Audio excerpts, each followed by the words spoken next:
est utilisée pour notre vie quotidienne. Et chaque personne par foyer dépense environ 50 000 litres d'eau par an.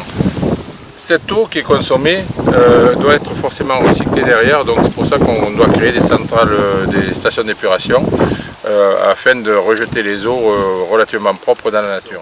L'eau est largement utilisée aussi dans la construction, ne serait-ce que pour la fabrication des bétons, puisqu'on utilise à peu près 200 litres d'eau par mètre cube de béton.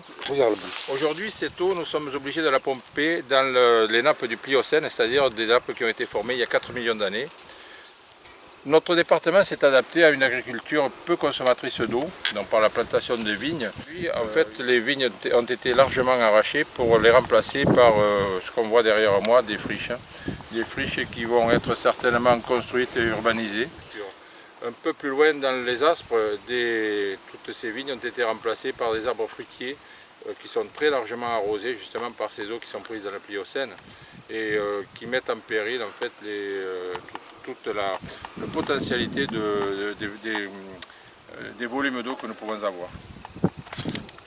Une d'eau qui est relativement ancienne maintenant puisqu'elle a pratiquement 40 ans, qui a été créée on va dire pour l'arrosage essentiellement, et donc c'est la compagnie Baronne-Languedoc qui la gère aujourd'hui. Et cette eau vient aujourd'hui du barrage de Vincent. Et donc on va dire que la seule exploitation de cette eau, c'est l'irrigation.